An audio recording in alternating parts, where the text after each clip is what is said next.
n'abaliko tambula n'abaliko enzige ebuuka nanzige olaba n'abazungu baakiraba nti birds of the same feather kati nno nkuleetedde banywanyi bo mu nsonga zonna ezikwata ne tekinologiya Yoshtech Services bw'ova ku bano ogenda kuwanga tto Yoshtech Services be baliko oyagala kukuzimbira website oba application olina ekyakubulako mu system ya kompyuta yo bano babinoonya ne babikomyawo oba kyewandiise data recovery tebakoma okwo Yoshtech Services era bakuyamba okulaba ng'olina obukuumi ku bibanja bye ebya intaneti kiyite cyber security services era nga bakanika ne computers bano nakugambye bannakinku mu tekinologi era nawe ayagala okwebuuza ku kintu kyonna ekikwatagana ne tekinologiya tukwaniriza oyagala cloud services network services oba software development naawe beekwate basangibwa Rubaga Road opposite Barbados Hotel okuliraana Trinity Christian Church bakubireko ku noti 7 noti 5 519 715 oba noti 787 996 667 Yoshtech Services empowered by innovation.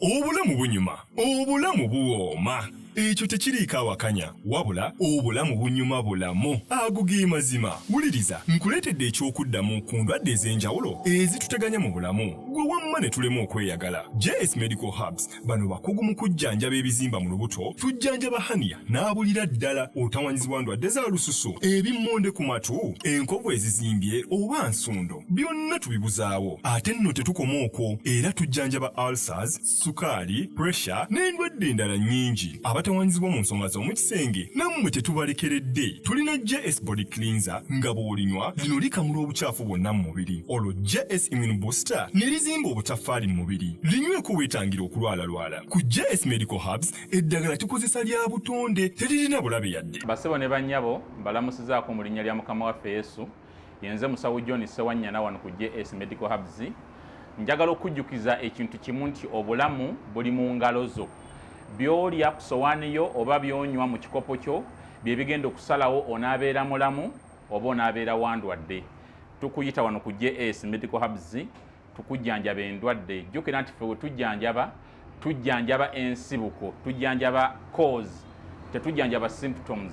Tukuyita jangu ojjanjabwa endwadde yo wano ku JS Medical Hubs ojja kuwona mu linnya lya Yesu Kristo.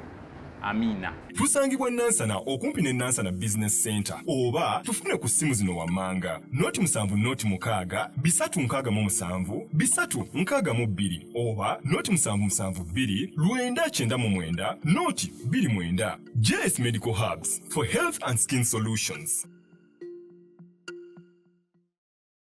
Tubaniza mwenna abali ku mukutuno gwa Unique Media samikege emanya gange Roland Selima ku kamera yaliko okulanga tukitambula bulungi. Time jolayako video ye determining embuuza oba good morning, good evening, good afternoon byonna tuba tukubuuzako obuuza era netukugamba nti Mukama yeebazibwe yonna gy'olabira yonna gy'osinziira abali ebweru abali mu nsi z'Abawalabu mwebale kutulaba abali mu Europe mwebale kutulaba na mwenna gye musinziira okubeera ng'ate muteerako Unique Media ne mulaba tubaaniriza era tukomyewo okulaba ng'ate tubaako ettoffaali lye tugatta ku mubiri gwa Kristo. Jjukira ffenna tuli mu lugendo okulaba ng'ate ffenna tutuuka mu ggulu. Munansonyiwamu eddoboozi kasenyiga tekandi bulungi naye nsuubira nja kubeera ng'ate ndi bulungi maaso awo. Komyewo n'omusumba ajja kubeera ng'ate addamu yeeyanjule naye si mupya ku channel okumalayo emboozi eri ate gye mwaŋŋamba nti nga nkomeza mu makkati. Sina kyenkomya mu makkati naye olumu osooka n'olekayo emboozi n'ebanyikira then etwongerako okusinga okubipayiringa ng'ate tekoze nnyo makulu. So tukomyewo we twakoma tujjukirawo so we tugenda okuba tutandika olunaku olwaleero. Kansokemu omukisa yeeyanjule ababuuzeeko nnyonnyole munnange kuva we twayawukanira ki ekipya ekiriwo osanga ayinza okuba n'ekitambula obuuza ku bantu abalabe baffe abalungi era abagoberera emboozi ku mukutu gwaffe guno tubaaniriza era ndi musanyufu n'olwaleero okubeera nga Mukama Katonda ankomezaawo okubanga ate twongerayo wali we twakoma. Yes. Mwebale nnyo mwenna abazze nga mugoberera emboozi zino ez'abantu abatali bamu abooluganda bajjaleeta. Yes, so nange ndi mulamu era ndi bulungi mu linnya erya Mukama waffe Yesu. Mbaagaliza akaseera akalungi mu Kristo Yesu. Okay. Amina. Wiiki ewedde eyo Mukulu Rajivu Lupareli Yasirwe yafa. Mutabani wa Sudil yafa. Bamuziise endooza Lwakubiri. Naye nalabyemu ebintu bibiri mu kufa kuba oliawo byenjagala otunuulire ggwe alaba. Ekisooka njagala okkirize bulungi nnyo nti enkya lusobola okubaawo nga toliyo. Enkya lusobola bulungi okutya nga ggwe ki kasiriiwo ng'ogenze. Ate era ne lukya ne bukeera omusana ne gwaka ne gwaka bweba yatonya n'etonnya ne buziba. Life moves on. Kitegeeza toli wa kitalo nga wokola kino nga bwe ndowooza. Nga bwe ndowooza toli wa kitalo nga woolowooza. Kinalabye ekyokubiri tubeere ready. Making sure nti oli mu kkubo eggolokofu ne Kristo ku budde bwonna kubanga tomanyi ddi kisobola okuba anytime. Katujja kukiraba nti ye ekyabadde kimwanguya n'okgenda gy'alaga yabadde best man enkeera ku mukolo gwa mukwano gwe embaga. Era yali avudde ebweru kujja kubeera ki best man ku mukolo gwa mukwano gwe. Omukolo teyatuuse. Ekirala biri bisatu. Omuntu ajja sigala nga muntu weemalaamu nti ne Kyaliwono we yagudde kabenje n'afe enfa gye yafuddemu tekyagaanye embaga nkeera kugenda maaso. Okitegedde? Awo otiire omuntu embaga yo yagenze maaso. Era go gabadde masanyu okuzina n'okukyakala kulya keeki kola biki. Tebayimiriza kuba bestman yafudde. Weebale.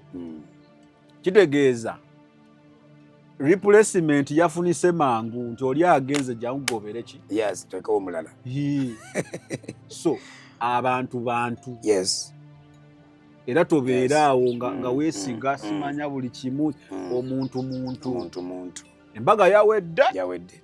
Ebyo ebyokumwokya n'okumuziika tunaabiraba olulala. Ebyo ebintu bisatu bye nalabye mu kufa kw'omukulu nganze. Kisooka tubeere mu layini. Tugezeko tutambulira mu kkubo kwa tumanyi olunaku lw'ogenda.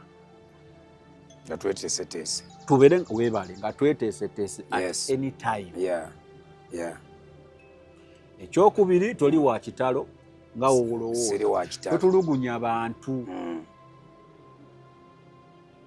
Ekyokusatu mukwano gwoyo maama wo taata wo sisita wo oyo gw'oyagala ennyo asigala muntu. Era ku tayimu eyo yennyini nga ayagala alina kukola kimuyisaawo ajja kikola.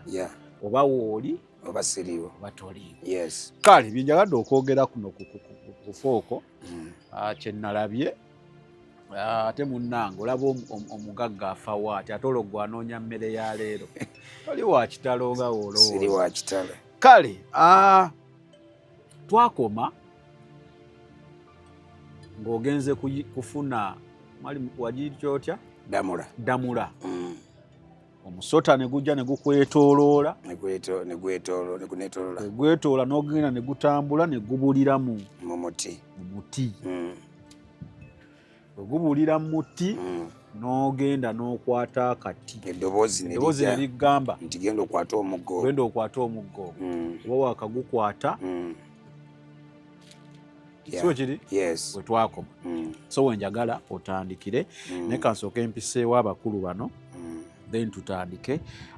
Njala kusooka kuyisa of course JS munoonyeeko ojja kubeera ng'ate okwatagana bulungi naye ku bintu ebikwatagana n'eddagala erya habo genda omunoonyeeko inamu ebikutawaanya ng'omusajja oba omukyala genda bakujjanjabe. Nabagamba nti tuli balokole Katonda ye muwonya ne waliwo ebintu ebimu nga twetaaga okuteekinga step tumusaba atuwonye. Togaanira mu buliri ng'oli mulwadde oganya okgenda mu ddwaliro oganya okukola kimu nsaba Katonda akole so tuve mu ebyo ebintu nze olumu mbiyita bya kisiru genda wejjanjabe tusabe Katonda akuwonye.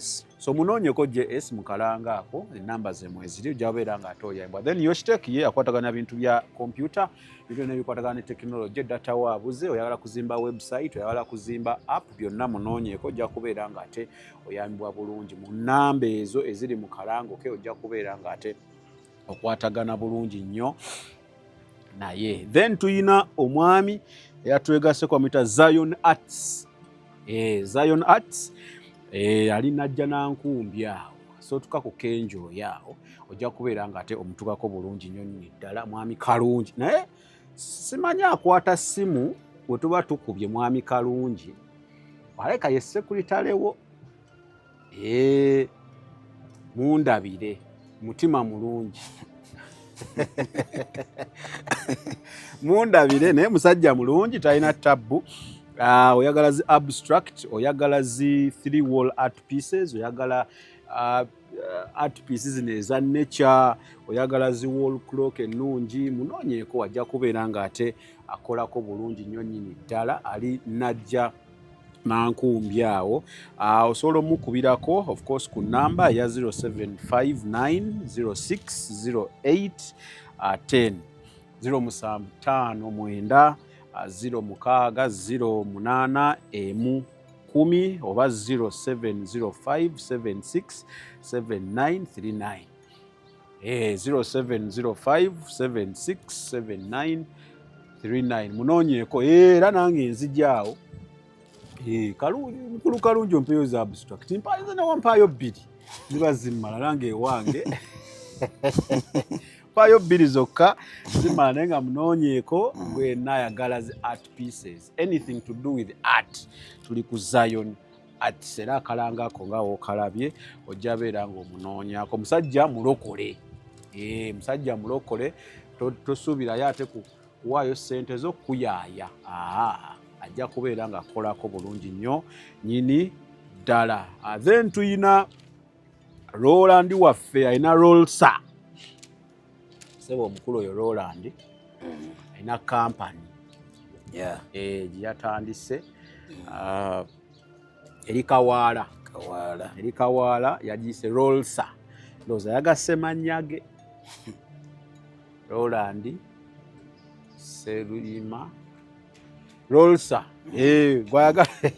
gwayagala keeki zonna omusajja yabisoma bimanyi amanyi bulungi omixinga ebirungo ebyo so munoonyeeko gwalinayo byonna pate zonna bw'oyagala okubaako ne keeki ennungi erabisa omukolo gw'obulungi togenda ate mu bintu bakola bikeeki binaakulumya lubuto simanya mbu ate mwawaddemu amayinja simanyi byawulikise ng'omusenyu genda Roland ajja kubeera ng'atakolako bulungi munoonyeeko ku 0789 778646 0789 778646 tojja kubeera ng'ate wejjusa. Then tusembyayo omulala ya zone board Josam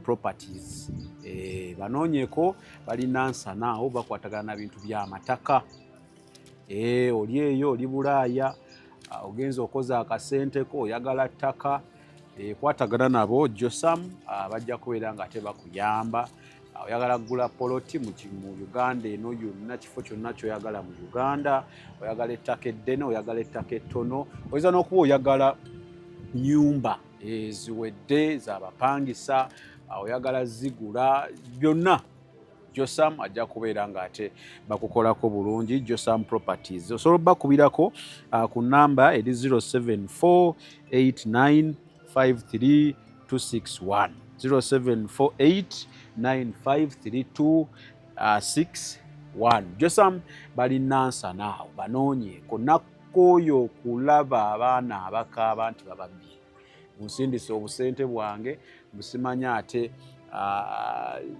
bangulize ettaka tebanguliza. Mbazigiridde Josam banoonyeeko, ojja kubeera ng'ate oyambibwa. Kale mbamaliriza. Amina. Bamanja mbamazi. Amina. Kale sooka oddemu otutemeretemere wano wadde we twakoma tutuuka tutya ku kana kapaati ke twakoma then tweyongereyo. Akak'omusota ne gujja ne gukwetooloola. Tutuuka tutya awo wewagendayo katunyonyole nga we kali tweyongereyo kuvaawo. Amina. Si kirungi twebaze ku Mutonzi. Tetunnasaba mpozi. Tetunnaba kusaba. Tusabe. Katonda kitaffe n'Omwana n'Omwoyo Omutukuvu, n'olwaleero tukwebaza ssebo bwe yabukeesezza, era Taata n'okutuuka waleero omwezi ogwokutaano obadde ggwe ekitiibwa ky'amawanga. Tuli mu kifo kino si kwegulumiza wabula okugulumiza ggwe Katonda w'eggulu n'ensi, n'ebigambo byonna ebigenda okutuvaamu ayi Katonda bikuweesa ekitiibwa. Omuntu yenna ali eyo Taata abadde aweddemu amaanyi, abadde ayina kyatya yenna, ssebo okuyita mu bujulizi buno Katonda wa Ibulayimu, Isaaka ne Yakobo addemu amaanyi era akyuke mu Kristo Yesu. Mutusabire n'okwebaza. Amiina. Webale kunzijukiza kyakusaba. Kale tugende mu maaso. Twayogera ebintu byali biwerako, naye kyenyinza okugamba nti abantu bategere ddala nti era yenze nayogera nti nze Kimbo wa Livingstone. Yali omusamize. Yali omusamize mu ggwanga wano Uganda. Omuwandiise. Nali registered. Tekinsanyusa naye ekyo nkyogera kubanga bwe kyali nali registered mu ggwanga wano Uganda. Nzijukira enamba nyinza okuba nali mu 10 naye nali registered. Era nazaalibwa Gomba ku kyalo ky'e Bukundugulu. Era nagamba nti omusajja yanzaala yali bamuyitanga kitange, bamuyitanga Paulo Senkungu. Era neŋŋamba nti nali nakaayanirwako abasajja babiri nga bankaayanira. Ono wange ono si waawe, nze muzaala sinzi muzaala. Amiina. Ozi kitaawo ye yali omunaddiini. Yali omunaddiini wa Church of Uganda. Eyayenda. Era ne mbagamba nti kati nenva mu kyalo nenzija nembeera e Mutundwe. Nenvanga e Mutundwe nenzijako mu Kampala nenjogera nti awaalinga UTC, nenjogera edda waalinga Owino, ebyo nabyogerako awo. Nenjogera nti nenvaawo nenkolako mu Lubigi. Mukoddomi wange bamuyitanga Nkuba, erinnya nalijjukira naye kati yafa. Nkuba eyali yawasa muwala wa muganda wange eyanteekaawo mu Lubigi. Waalingawo edda bitulakita, twatikanga omusenyu ku tulakita, busitaya bwabeeranga obutulakita babita sitaya. Anenga nti awo mu Lubigi edda okwambuka awo waggulu awo gaalinga mazzi. Era kyenzijukira ne Bugembe yali awo wansi. Pasita Bugembe kanisa yali ekyali awo wansi. Wayimba we baali bamugoba nga bayisaawo amasannyalaze. Nga bakyagiyita Lighthouse. Ndowooza yeeyo. Saakite kyenzijukira kyekyo kubanga twajjukiranga batugamba nti akakanisa ka Bugembe kaaka. Bagayitanga Lighthouse. Akakaali akakanisa. Kati twebaza kati yakyuka. Kati gye bayita Worship House. So kakati awo. Light the World. ewamawulire yali light the world enansana otyo so nga tubeera awo era nenjogera nti waalingawo obayitangawo mu Lubigi ewa Bemba Musota olwaleero kati awo kunozani awo emotoka kati zisimbasimbawo ziringa zidde nansana awo waalingawo essabo erya Kabaka Bemba Musota naye ebyo byonna abataabira bamugende mu part 1 otyo part 1 ya Mukulu Kimbo byonna nabinyonyola ebyo gendayo ogirabe in fact kirungi nnyo okulaba oba oli ku part eno nga gyoguddeko kirungi nnyo okuddayo notandikira ku part 1 nojjanga kuba byayinza okukoonako oyinza okugamba teyabituukamu ati so part 1 part 2 part 3 paka wotutuukirako eno gye tuli so tufe tutandikire wali so kati katutandikire twakomekereza bwe manzijukira ndowooza nga nfunye omuggo nga ngenze bayitayo nali natumibwa olesabo nali ndirina naye nga ntumiddwa emisambwa okunonayo Damola bwe bayita omuggo nali ngenze mu nseke ekyalo kiri awo Mpigi ewa Muwanga ew'omusambwa gwe bayita Muwanga eyo gye nali ntumiddwa okunona omuggo ogwo era omusota ne gujja ne guneetooloola njijukira nabagana nali ndi mu kufuuwa mmindi awo nga bwe mpanda amalusu ne gujja ne gunywa ku malusu gali agagudde ku bukoola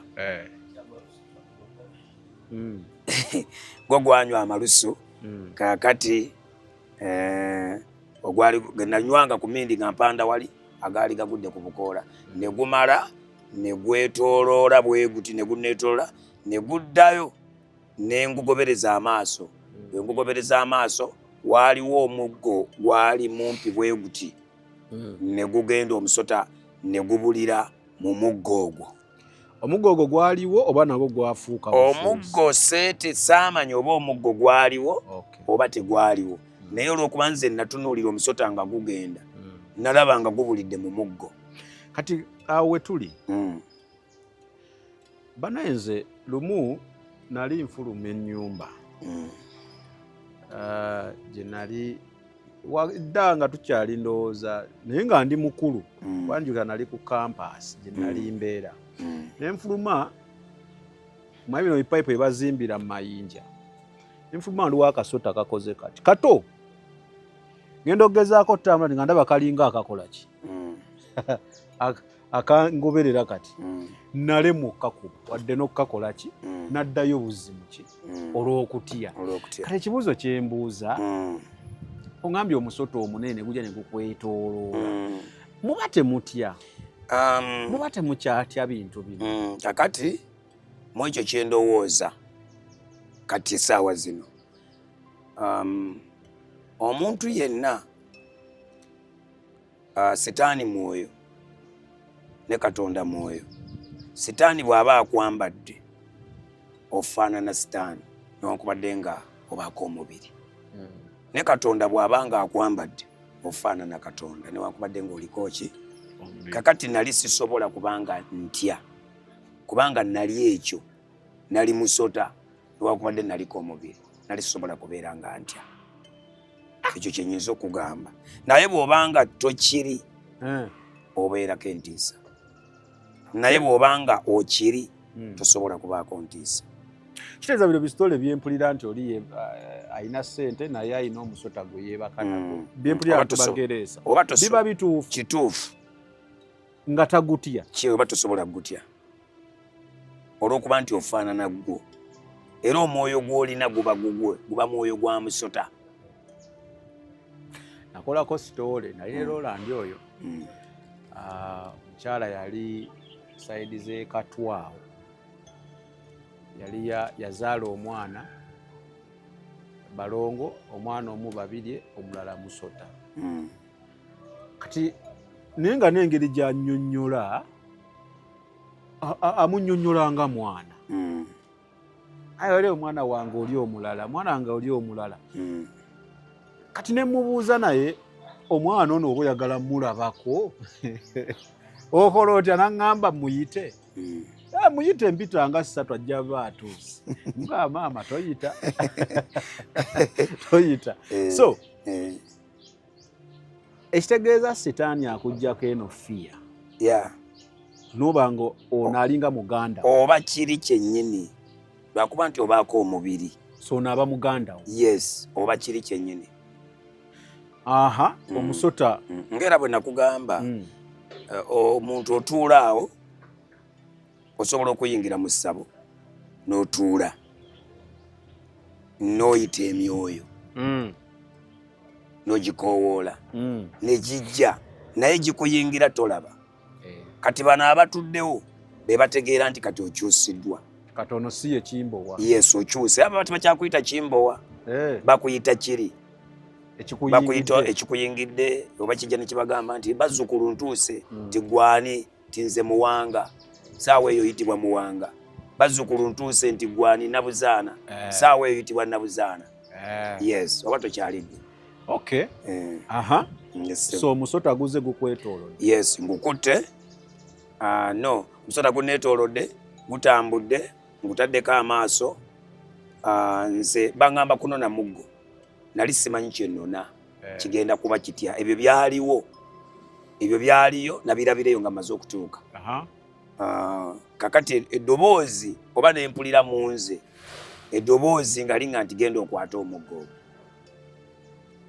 nafunamu akatono ennyo ak'obuntu akatyamu naye nga kaba katini nga si kanene nnyo nga tekakulemesa nga si kanene nnyo entiisa si nene nnyo kubanga emisambwa gyatugambanga nti lubaale bwakwata oba emisambwa bwe gikwata gikulekako ak'obuntu ndowooza ag'amaanyi gasigala nga ga Katonda omuntu okusigala osigala kakatono era nga baga nti abasamize bagereesaga nti lubaale bwakwata akulekako akalaba akulekako akalaba tatwala kyonna akatasobola kuliisa bbi nga bamuleesa awo yes akatono akakasigalako katono so kati akakatono kandeetera okutya naye nga nfoosingibwa ekinene ne kintwala ne ŋŋenda nkwata omuggo ogwo kati omuggo ogwo gwali mumpi nga gwa black omuggo ogwo nagutwala mu ssabo kati omuggo ogwo omuntu bwe yajjanga nga waliwo ebintu byonna ebiremye kyonna oba alina ndwadde oba kiki oba aliko kintu bakimukoze oba kyonna ekiba kiremeredde kyonna oyagala kuzaala nga omuggo gwempisa mu mazzi bwe nti n'onywa oyagala kutunda ttaka lyo liganye omuggo ogwo gwenkwata nempisa mu mazzi n'otwala n'oyiwa mu mazzi oyagala kujja muntu mu kifo oyagala kukwana mukazi yakulema ng'omuggo ogwo gwempisa mu mazzi n'onaaba amazzi ago n'ogenda kati ng'omuggo gwenkozesa naye nga tegwali muggo gwali omwoyo gwali omusambwa gwe bayita kawumpuli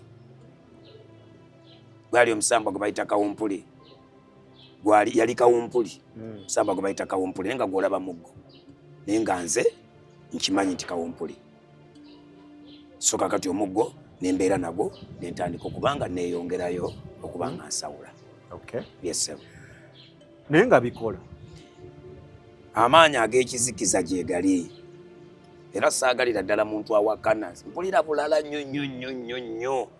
nnyo osanga abamu n'abalokole nga gye bali naye n'agamba mbu ebyo tebiriiyo ag'amaanyi nze bonna bempulira oli n'agamba nagenze bwe nti nfuuka kinongo kino kyanfuula bwe kiti siwakana kubanga sitaani asobola okukola ekintu kyonna wano wansi w'enjuba wano kyayagala kyonna omuti gusobola okwogera ejjenja lisobola okwogera ejji lisobola okutambula asobola okukola ekintu kyonna sitaani ag'amaanyi gyegali wabula sitaani alina woofiisi ze ez'enjawulo kati nze bino byenjogera ate ojja kusanga omulala ng'ate ye sitaani yamukozesa bw'ati ate n'omulala omusange nga yali akola bw'ati bwe kityo Kyovola wano ne mu basamize ba Uganda bwe twali tusamira okutuwa amabaluwa wangi buli omu baamuwanga. Waaliwo abatunda emmumbwa, waaliwo abamayembe agaggalawo, waaliwo abasamira emisambwa bintu bwe bityo. Certificate ezo zagendanga zikyuka. Waliwo bano bamulerwa abo bwe batyo nga bakubuuza wasamira musambwa ki gwokola bwe bityo. So office za Sani zigenda zikyuka naye nga gyebiri. Okay, tugende mu maaso. Ofunye omuggo. Enfunye omuggo ngukozesa.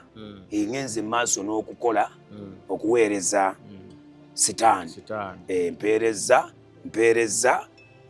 Kakati mu kuweereza okwo kati kanzireyokko katono emabega. Nasooka bwe nava eno mu kibuga nenzira mu kyalo. Bwe nadda mu kyalo ewaffe Gomba nensamirira eyo.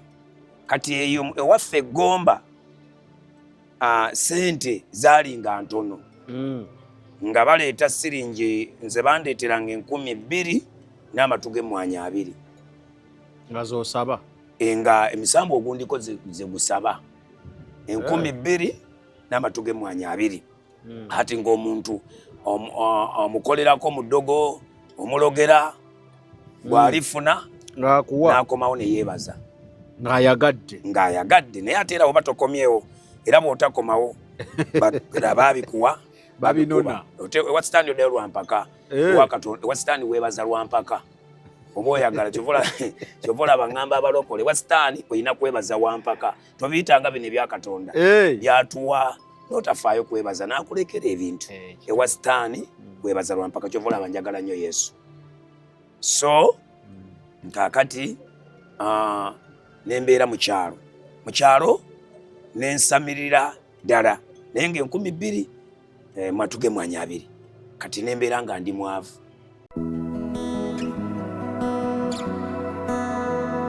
Tambula n'omulembe okukkiriza kubeera mu kifo kiwubaavu anti ng'ebisenge bikalu amakaago oba omulimu gwokolera byebifo gy'olowooleza ebikuzimba. Teekamu ebifaananyi ebya Zion Arts ebiswiringa emmeeme ne mayindi yo mwattu olowooze bulungi. Olwo nno n'abakukyalidde banyumirwa olw'obulungi bw'ekifo. Weefunira art pieces okuva mu Zion Arts ez'enjawulo. Balina abstract art pieces, textured abstract art pieces, jeweled resin art pieces, 3D wall art pieces, balina n'ebyoleka obutonde, wall clock art pieces n'ebirala bingi. Basangibwa Najja Nankumbi opposite Kenji Supermarket oba bakwire ku namba zaabwe z'essimu noti 759 noti 6 noti 8 emu noti oba noti 7 noti 5 7 6 7 beba Zion Arts.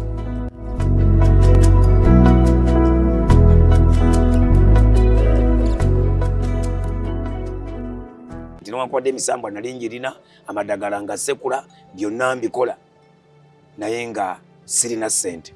Kati mu kiseera ekyo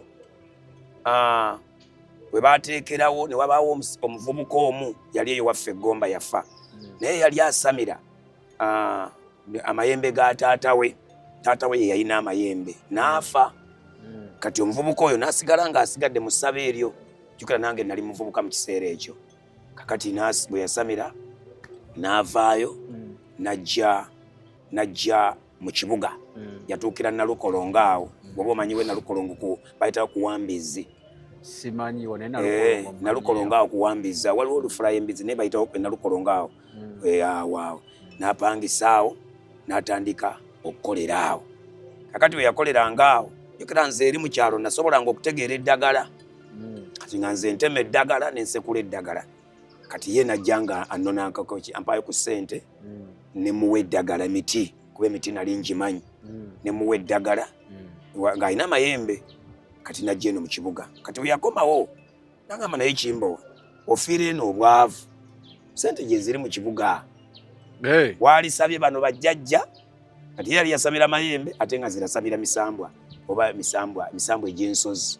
Nali nasamira emisambwa gy'ensozi ate nga yasabira gano amayembe ag'okuggalawo. Ndaba egambye nti Wasitaani waliyo woofiisi. Kati ate nze nali mu woofiisi si amayembe agaggalawo kubanga nze amayembe geggalawo ge bayita aga kifaalu omuntu ge bagamba ag'omunzikiza agakuba kibooko. Kati nze si kye nali. Nze nali nsamira emisambwa egijja ku mutwe n'amayembe ge bayita amaganda. Amayembe agabayita amaganda gege ejjembe erijja ku mutwe kati nga wano nga tewagaddeewo ne lyogerera ku mutwe. Kati amayembe gali agakifaalu ge gagererawo mu bbanga. Kati nze nali nsamira ago amayembe ge twandiisa amaganda. Lindako agakifaalu gosobola okugera mu bbanga. Googererawo mu bbanga. Awo nga tolina kukyolaba. Mu bbanga kisoboka. Kisoboka ssebo.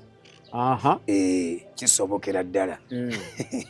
Naawe n'otandika owulira omuntu eddoboozi nga lyogerera awo newankubadde nga waliyo abamu bye bagamba bagenda nga babigira batyo, waliyo abane bagamba waliyo abaabikolanga n'ateeka eno n'azimba essabo n'ateeka eno embugo n'akwata microphone n'aleeta wano ku mpagi waya nga zibeera wano kati ng'eddoboozi livaawo kati ng'ate yayogeredde eri naye muntu ddala yayogera yali eyo naye n'akutwalako bw'ate ofiisere ya sitaani bw'etyo so naye ng'ate waliyo ebya ddala nga ddala jjembe lye lyogerera ddala yeriri naye eryo litwala eryo lyosanga eryogerera mu bbanga oyo aba yawaayo omutango munene nnyo kati ate ono yawa yalinga waya ono ye mutango talina mutango gwawaayo era nesitani alina sayansi we gwakola nesitanta mugaana kuba bakola mulimu gwe nesitanta mugaana naye amadagala baba bagamanyi asobola okuwa eddagala eya kakati kati omukulu agamba eno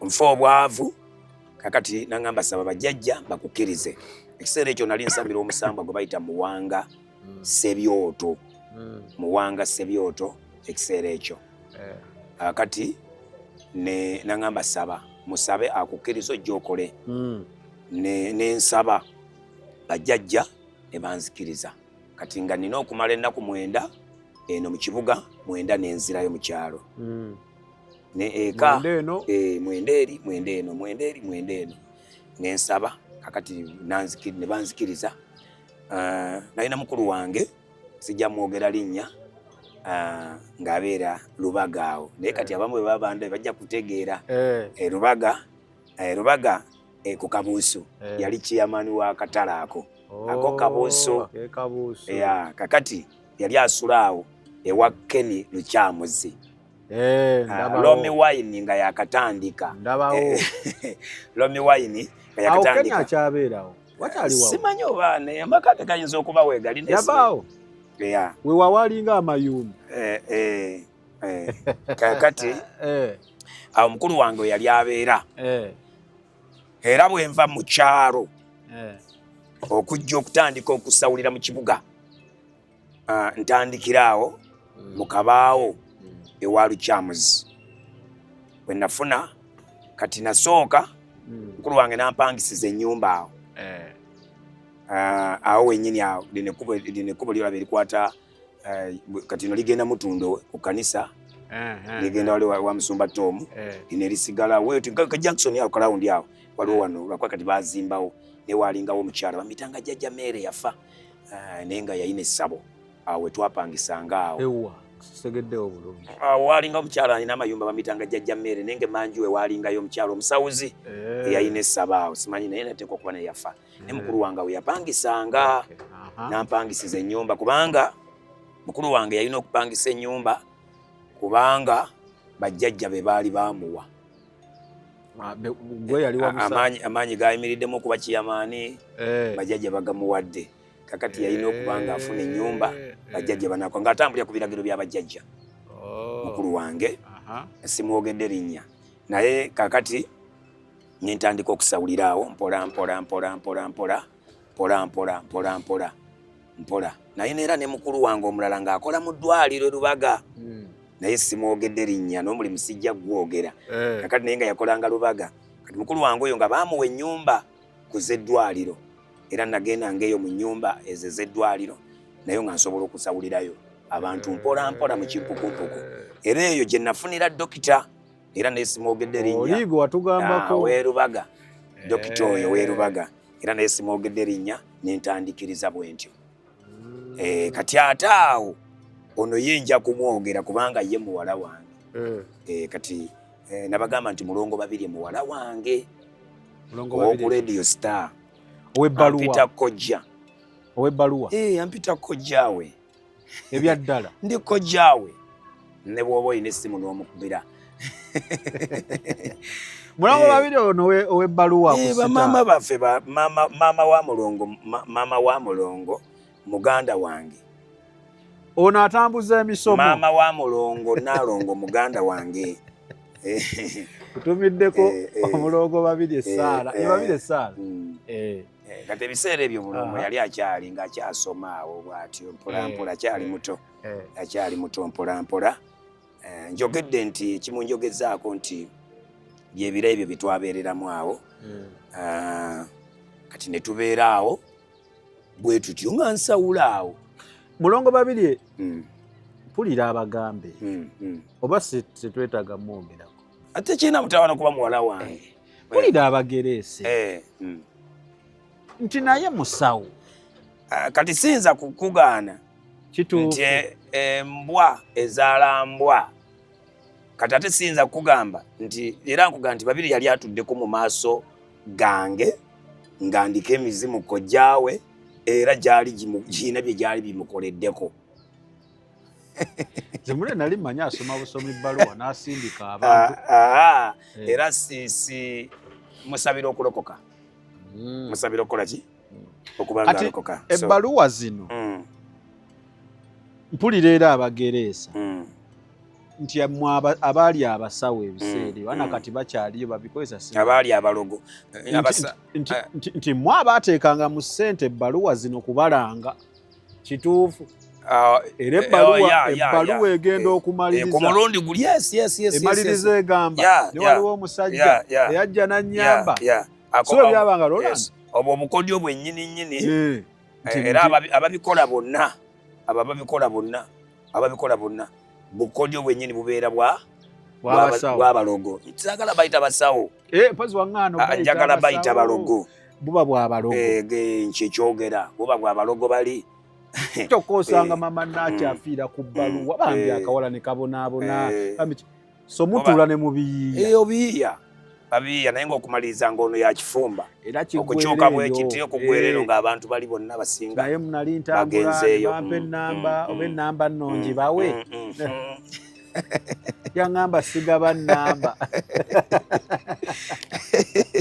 Ebyo by'owulidde oba ebyogeddwa mu episode eno si birowoozo bya Unique Media nga channel awamu n'abagikulira wabula birowoozo by'abantu ssekinnoomu mu kiti kyabwe.